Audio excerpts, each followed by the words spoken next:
Dan, these drinks are wicked, aren't they? Mate, oh, you're all freaked out. That's the start of the podcast. He's getting all freaked out. We don't do any more of that. Welcome to the Making It podcast. It's episode 82. We just go straight into it. Yeah, mate. These new tonics. Chris Williamson, Modern Wisdom, James Cracking, Smith. I've heard he's getting a restraining order on Dan. That's what I've heard so far. It was the other week, wasn't it, when I bought one for both of us, and we both tried it and we were rocking. And now we're doing the whole BTEC Modern Wisdom on here. Well, now we're an official podcast. We have to face them to the camera. We've got a Making It podcast. I thought I just heard a voice then. I heard it too. What was that? I don't know. I mean, I don't think it's impacted anything, but well, as long as you guys didn't hear that, I don't know what that was. But anyway, Dan, we've got the full brand set up, the laptop out because we look so professional. It actually hasn't been that long since we last recorded a podcast because we have had a bit of a disrupted week. So welcome. Hello. I would say tell me about your week, but we've already bloody heard about it. So let's get into a topic that we wanted to talk about, bro. And I would say we both had a pretty good day today. I've just been to the gym, seen my dad, done some shopping. I've done pretty much everything in my to-do list. And I've only just had this. So I feel like I'm about to go crazy. But let's talk about self-optimisation. So the idea of the grind set, you could call it. And Chris Williamson did do a YouTube video about it. So and Dan didn't want to bring it up in case he sounds like a stalker, but I sent it to Dan and I thought it was a really good video. Now I was watching this at like 11:30 at night. I don't know why. And I just saw this video come up and I'm like, oh, that'd be a really cool thing to watch. And it's basically his relationship with self-optimization, but also the opposite of that, where he wasn't really giving a shit about his body, just doing his own thing. He was on like Love Island, he was on Take Me Out, had that massive afro. And he was kind of talking about like the trend of anti-optimization and kind of claiming that it's toxic to really grind to make yourself better. So Dan, I want to know your thoughts on this. Where do you kind of stand in the kind of optimization versus anti-optimization trend that's going on? Well, the first time I actually saw anything of it was I went onto Instagram and I can't remember his name, but he's one of those like broadcasters who's been on like, I don't know, something like BBC or Good Morning Britain, and he actually, the clip starts off with Stephen Bartlett saying, and this is what's gone viral, it's Stephen Bartlett says, I had a glass of wine and I wasn't the same for 3 days. That's the clip that's gone viral. And he starts with that clip and then he says, I feel like these days we're always thinking about optimizing ourselves, we can't do anything.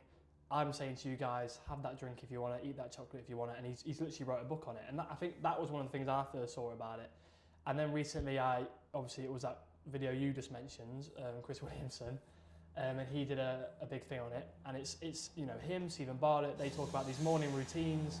They talk about, you know, all these different ways to self-optimize, so to speak. I think that can get to a point where it's very unhealthy, where just like we've spoke about before, your life's performance, every little increment is needing to be like measured and drained out of optimization to be the best version of yourself. And you're going to burn out, as you can see in some of his videos that he puts on there. And he mentioned that I am sorry if you have a friend who's you can't talk to really anymore because they're always optimizing, and that's how it goes. So I think everything is always about your own context. Everything is always about your own dynamic. And I think personally, it's good to want to be the best version of yourself. Like, why are you creasing that? I don't even know. I just looked at the eye. I looked at the eye and I was like, sorry, yeah. It's good to want to be the best version of yourself, as you say, 1% better all the time, but there has to be an off switch and an on switch, in my opinion. So basically, the whole thing with life is equilibrium. Basically, he's laughing at the eye. I don't know what's so funny about it. Have a look at that.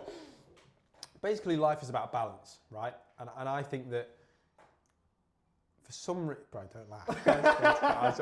I'll get you in a minute. I just believe that with the anti-optimization sort of trait that people are developing is, I actually think people want to make an excuse for not doing things. So they'd say, I would rather be in this camp of people. Let's build a community of people that don't want to do something like someone else, and let's make it popular. Like, it is me versus you, and I want to win in that competition. I don't think we need that all the time. It's like war. It's like, why are we fighting against each other? Like, you could just do something way more productive. I understand the idea that we're not all going to work together, and you do need a bit of competition for things to happen. I understand that, but at the same time, like, why does someone have to build a community just to go against someone because it's not in their own belief? I think personally, if your belief is that good and you believe it so much and you think that it works so much for you, then why don't you just stick to it and do your thing? If it makes you a better person, why does anyone else need to do it? You can do it yourself. So I feel like that's why I don't enjoy the way that people like Chris Williamson have been portrayed, or other podcasters, just because they have a belief. They have a belief, that's fine. If you don't agree with it and you want to debate them about it, just present a good argument. I don't think you need to insult people. I don't think you need to go for them personally. And I don't think you need to make character assumptions when you don't know them. I don't know Chris Williamson personally. We're going to get to know him at some point when we see him in October. But the points he raised about optimization and caring for yourself, I think are good. And I think that considering he didn't really care that much about his health or how he looked or all these things, and now he does, he's lived both lives. So I think that I don't know if I'd want to go through the not caring for myself phase that much. So while I've got that opportunity and I'm looking at the case study of him and other people, why don't I just go for it? Bro, I wake up late. I, eat bad food sometimes. I go for a drink. I'll have a glass of red wine and I'll feel the same for 3 days. I'll feel fine. I'll do things and it's fine. But I always think as long as you stick to your non-negotiables, as long as you stick to your principles. So for me, the non-negotiables now in my life are you go to the gym at least 4 days a week, you eat better, you drink less, you do things that you're passionate about, and you avoid things that make you inherently negative simply for the gain of someone else's approval or money. That's it. Yeah, I think when I had my biggest struggle with it was when I did a sober month with Scarlett, and then I started questioning, should I be sober? Because I felt really good. There was less hangovers where you feel like crap, and I started to overthink a little bit about how that whole idea of one wine, one beer can actually make a big impact on your body. And you see those adverts of like even the lowest amount of alcohol, can cause stuff like cancer, can cause damage to your body. And I had a conversation with my neighbour about it, who his whole life, beer and alcohol has actually been quite a big social thing. He was in that generation where they didn't go for coffees, they went for a beer. And he said to me, everything in moderation is fine. He's always had a few beers every now and then. He's never gone over the top. And, I look at him now, he's healthy, he's happy. And I found myself, when I was trying not to have a drink at times, I almost felt like I was forcing not having a drink, and it wasn't actually better for me. I enjoy having one every now and then. And that's where it is, you've got to be dynamic with yourself. One day you're going to feel one way, the other you're not. And I remember I was with Derek and Sean once, and we were talking about the football presentation night from last season. And Sean goes, I don't think I'm going to have a few drinks that night. And Derek goes, well, how do you know? You don't know until that night, because we do fall into those traps of, that night I'm not going to drink as much, or that night I'm going to have a heavy night, but everything is dependent on the time and how you feel. And that's where I just think life is fluid. When it comes to optimizing, what have been certain things you've had a struggle balancing because you've been trying to optimize? Probably time to just relax.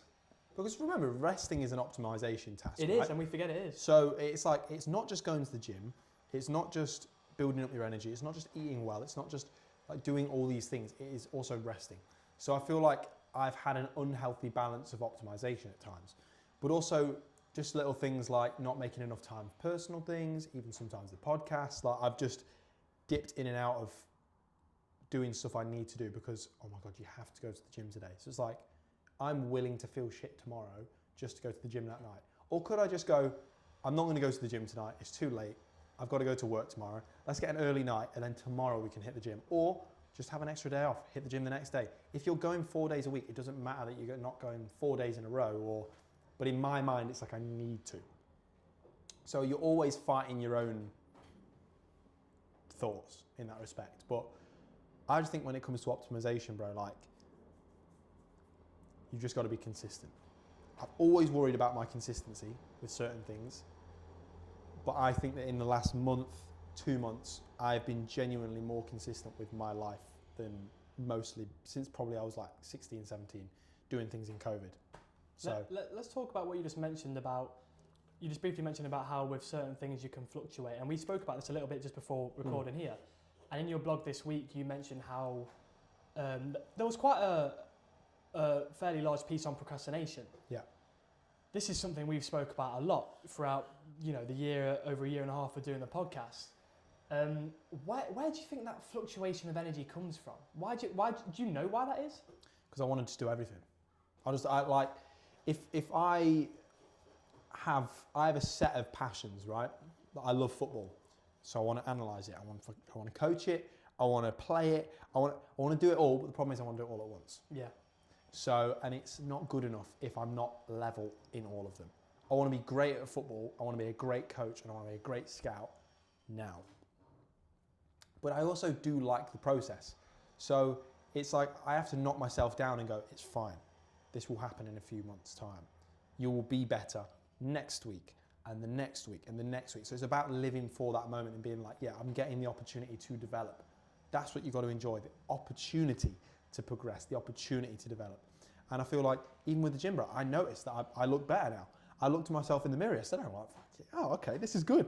And it's like, I actually do feel, I don't know how you feel about this, coming off the point a bit, but going to the gym has made me more body conscious. Did you ever feel that? That's interesting. I can see how that could happen because naturally going to the gym, you start to look more at your body. It becomes more of a thing in your life because you want to see the progression.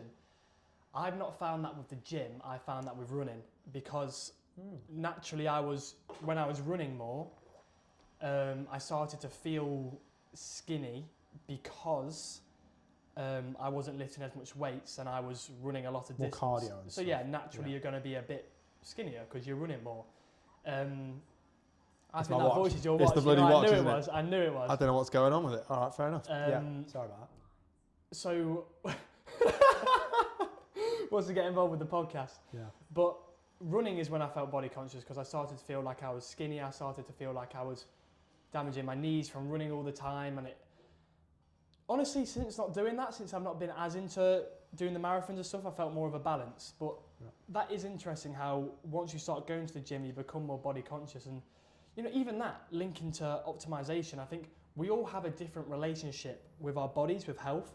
Yeah. I mentioned to you how me and Scarlett sometimes have some debates over what a healthy lifestyle is, what healthy food is. That's normal. We all have a different insight on that.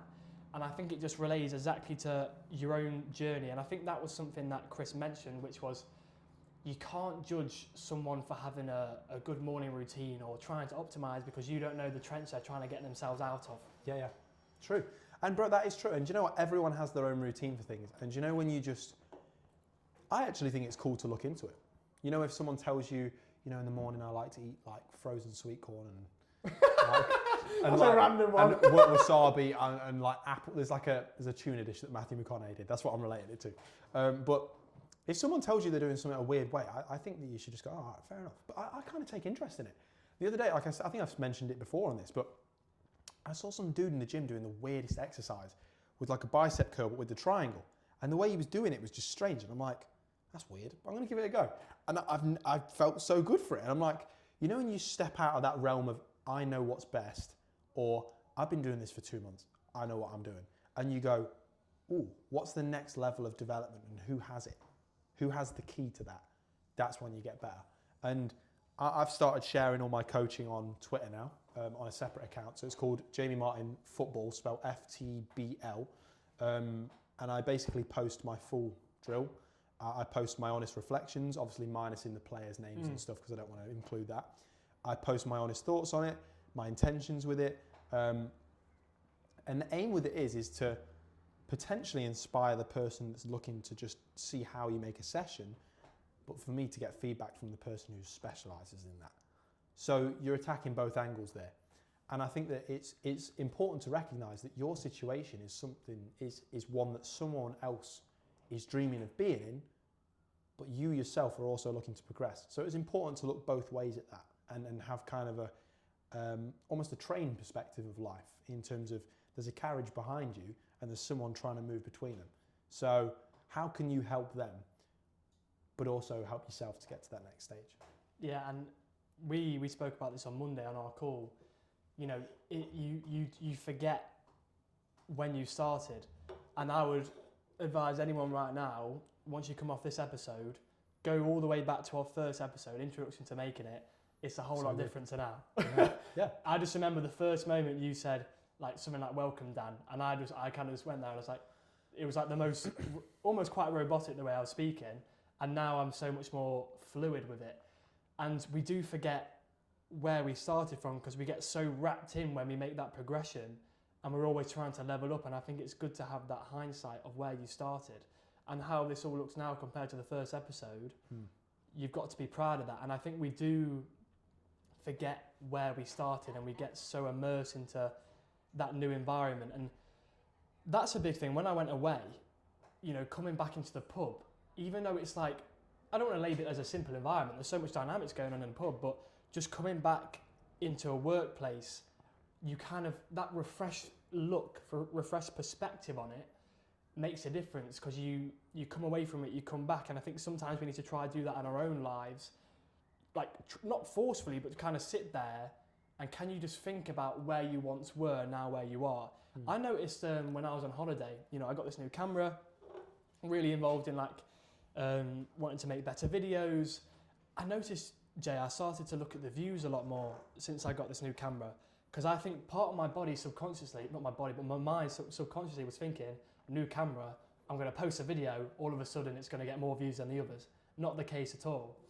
It's about the content, and I don't want to lose track. And I actually noticed recently with the videos, it fluctuates. Sometimes I still make sure I do one every day, but sometimes the love for it and the passion doesn't always remain the same, because you get low views for a week and it's like, well, what's happened here? Why is it dipping? But then I don't want to start looking too much into the hashtags and how I can make it better, because I just want to enjoy the content.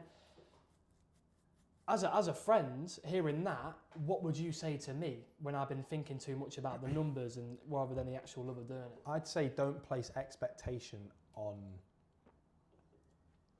the equipment. Equipment doesn't bring views. You still, no matter what you change, it's still about you, right? You could have the worst camera and you could have the most views. Yeah. Because it's people are investing in you. It's only when you give them a 4K video that they go, oh, the video looks a bit cooler. So I might watch another one, or I might drop a comment or a like.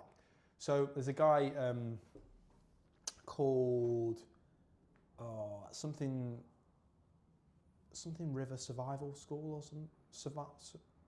Revival. There's a really good dude. He's got a really long beard, and it will come back to me. And I'll try and remember to put it in the description. I'll definitely forget. But he basically just sits on a rocking chair and talks, and then at the end talks about what cigar he's got. But it's like, you just look at that and you go, what the hell? But you watch the video and you go, his voice is cool. The things he talks about are cool. He's got like a very subtle, monotone kind of voice, but he delivers things in a comforting, understandable way. It's very digestible, even though it's a 20-minute long video. One camera, sitting on a chair, smoking a cigar. That's it. So if he went and got a professional setup, you'd watch him and you'd go, whoa, the setup's sick. I still care about the content. People want the guests. People want the moments. What are you doing in your life differently that they're not, that they're going to go, wow, that's sick? Are you eating something cool? Are you in a cool place? You know, when you're in Como, like you were in a sick place. When I was in Australia, people wanted to hear about it because they're like, I've always wanted to go, or I will go, or I just wanted to see what that beach is like, really. And I don't regret not taking videos when I was out there, because I think I was just living it.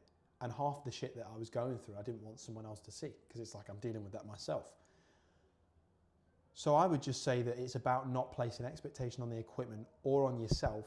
It is literally just doing what you do and just enhancing the content, and just keep being you. Don't change because the camera's better. Yeah, 100%. I agree. I think I just, like you said, that first word you mentioned was expectations. I think I started to expect something more because it had leveled up in terms of quality, but it is about the actual raw content, not what's really recording it. You mentioned to me this week how you might want to start doing some more like videos and personal stuff. I'm going to, yeah. Has there been something holding you back from doing them? Probably time and thought. My thought process just hasn't been on videos.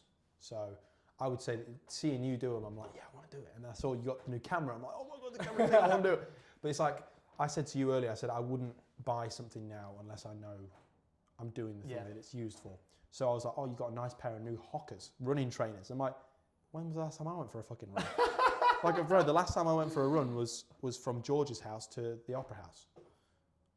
What a great place to just go for a run. Anyway. So I don't know if I'll run again after that. Yeah, just a casual morning run, you know, like fuck it. But the point I'm making is that I just need to start with it. And the videos, it's always been football related. And I think what's restricted me is that my mind is so broad in what I'd like to talk about.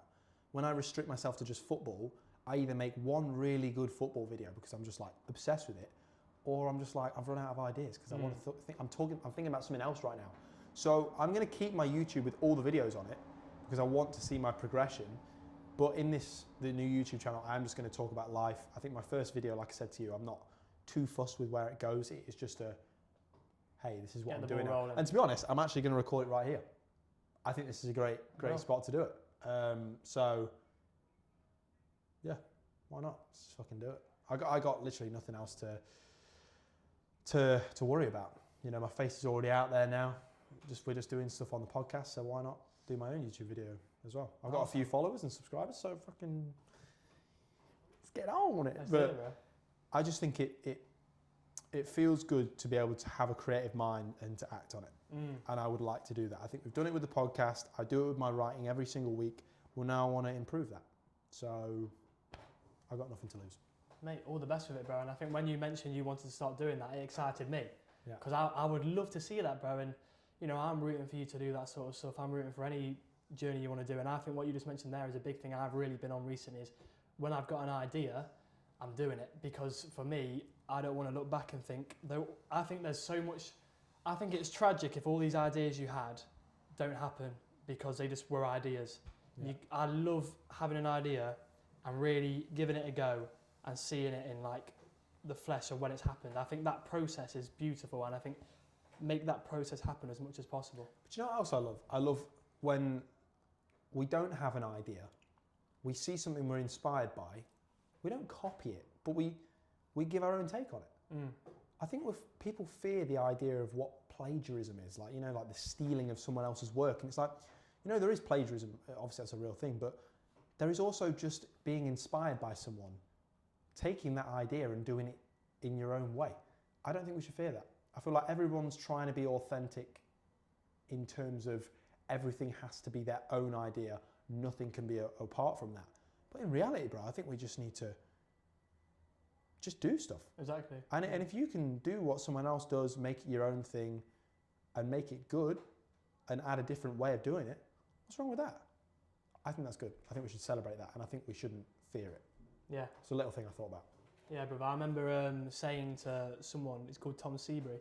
You know, I'll reach out to him because I've not reached out to him in a while. He's a sports psychologist, particularly in tennis. Yeah. Been making some content, and I asked him, like, you know, how do you make content? And he just said, you know, there's nothing wrong with finding content out there and just putting your own twist on it. Because at the end of the day, obviously, if it's not exact copy, and like you're saying, if you're just matching something but putting your own ideas into it, that's still your thing. Yeah. And someone I always see talking about, you know, personal brand, which I think is a big thing these days. You know, Yes, everywhere yeah. you go, when they're talking about careers and everything they talk about, a brand. Gary Vee is the biggest one I've seen who talks about it, and he's probably one of the people who makes me think, oh, I need to be leveling up a little bit more because I'm not getting the views. And he's saying, oh, if you're still not getting those views, there's a reason for it. And I think I need to find the reason. That adds to stress, but I think it's just enjoying the process of doing it and then just enjoying the raw content of it, as you said. And also, there's not like a reason for everything. You know, there doesn't have to be a reason. Like I said in the last podcast, there doesn't have to be a lesson to be learned in everything. That's one of the best things I got told by Dej, who I used to do sales with. He's like, stop trying to find the lesson in everything. Just live it. Just be, yeah. And I'm like, but at first I'm like, what the fuck are you talking about? I'm like, but there is a lesson to be learned in everything. It's like, no, sometimes things just happen, and that is just life. However, what you can focus on is how you react to those things, and that doesn't mean premeditating how you're going to solve every situation. It just means living, building yourself up, optimizing yourself, and just being who you are, and you'll deal with things. You know, bro, there's been some weeks recently where I've just felt low energy. Today I wake up, the last few days I've woke up, feel good. I feel good. Today is one of my higher days, so while I'm on a higher day, let's make the most of it. Good podcast, go and get some shit done, have a good chat. One of these, get it right up to the camera. And yeah. Well, you mentioned that, and I'm glad you mentioned that, because that was something I was going to say this week. When I was younger especially, when I had an idea, I used to have to speak to myself about how I was going to do it, who I was going to do it with, how I was going to say it, everything about it before I just did it. Then once I did it, I had to reflect on it all the time. Should I be doing it like that? Should I be doing that like this? Even just bumping into someone in the street, like, oh, if I see that person, how am I going to talk to him? I remember I was at a stage where, especially coming out of COVID, I was thinking about what am I going to say to Aaron when I see him walking to school. Like I was on that sort of low confidence. Now I'm starting to notice the confidence has built up. I'm doing things a lot more intuitively. They're just happening. I don't need to think so much about them. They can just happen, as you say. Let it be. Come on, brother. you just got to let shit happen. And you know what? Like, drink some fucking new tonic. It will get you buzzing, I'll tell you. Be buzzing and just have a great day. But I think that covers about all the bases we were going to cover, to be honest. Good chat, my brother. As always, Thank you very much. Episode 82. 82 episodes. It has been fantastic. Please stay with us. YouTube, Spotify, Making It Podcast, social media, Making It Poddy. Email us, makingitpoddy@gmail.com. We're always looking for sponsors, New Tonic. But on a serious note, we are always looking for support. So if you want to just give us a follow or drop us a comment, let us know what you think. Be honest, we're big boys, we can handle it.